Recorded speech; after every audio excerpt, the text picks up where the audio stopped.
قربان جاؤں میں اپنے رب کی بے نیازی پر، وہی تو پتھر کے مقدر کا فیصلہ کرتا ہے کہ کسے ٹھوکر پہ رکھنا ہے اور کسے اسود بنانا ہے۔ آج کی اس ویڈیو میں آپ سے جو واقعہ شیئر کرنے لگی ہوں، یہ واقعہ ایک ایسا واقعہ ہے جسے سن کر آپ کا ایمان تازہ ہو جائے گا۔ یہ واقعہ دراصل ایک ایسے شخص کی کہانی ہے جو غیر مسلم ہے۔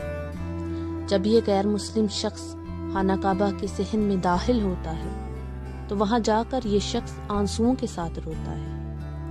یہ شخص کوئی عام شخص نہیں، اس کا نام ہے ڈینی لیمبو۔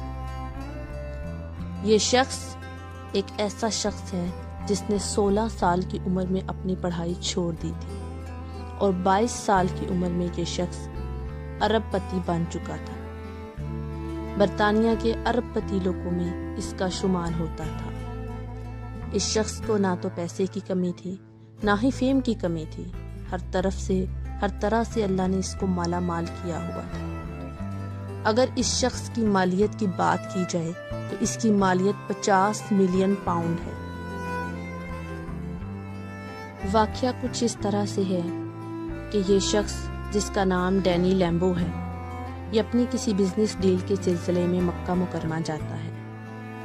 تو وہ شخص جس کے ساتھ اس نے بزنس ڈیل کرنی ہے وہ ایک مسلمان شخص ہوتا ہے۔ اس کے ساتھ اس کا دوست بھی ہے۔ اس کا دوست اس کو خانہ کعبہ لے جاتا ہے۔ جب یہ خانہ کعبہ میں داخل ہوتا ہے، وہاں یہ شخص ایک ایسا منظر دیکھتا ہے کہ وہیں کھڑے کھڑے وہ اپنے دوست کا ہاتھ پکڑ لیتا ہے۔ اس شخص سے اس کے جذبات سنبھالے نہیں جا رہے ہوتے۔ انتہائی جذباتی انداز میں وہ اپنے دوست سے مخاطب ہوتا ہے۔ اس کی آنکھوں میں آنسو ہوتے ہیں۔ اپنے دوست سے مخاطب ہو کر کہتا ہے، مجھے ابھی اور اسی وقت اسلام قبول کرنا ہے، بتاؤ مجھے اس کے لیے کیا کرنا ہوگا۔ اس کا دوست اس سے پوچھتا ہے کہ تم یہ اچانک ایسا کیوں کہہ رہے ہو، کیا وجہ ہے؟ وہ کہتا ہے، مجھے ابھی اور اسی وقت اسلام قبول کرنا ہے۔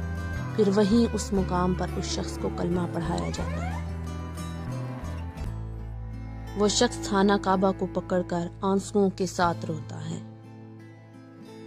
اس سارے پروسیس کے بعد وہ شخص بتاتا ہے کہ آخر وہ کون سا منظر تھا جس نے اس کو اسلام قبول کرنے پر مجبور کر دیا۔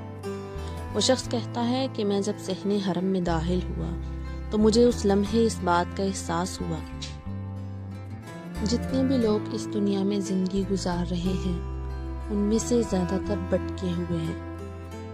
زیادہ تر لوگ ایسے ہیں جو بے مقصد زندگی گزار رہے ہیں۔ بہت کم ایسے لوگ ہیں جو راہ راست پر ہیں۔ اگر ہم اپنی زندگیوں کا محاسبہ کریں تو دیکھیں ہم ساری زندگی گمراہی میں گزار دیتے ہیں اور ہمیں اس بات کا احساس بھی نہیں ہوتا۔ کیسی خوش نصیبی ہے اس شخص کی کہ اس کو اس مقدس مقام پر اس بات کا احساس ہوا اور اس مقام پر اللہ تعالیٰ نے اس کو ہدایت کے لیے چن لیا۔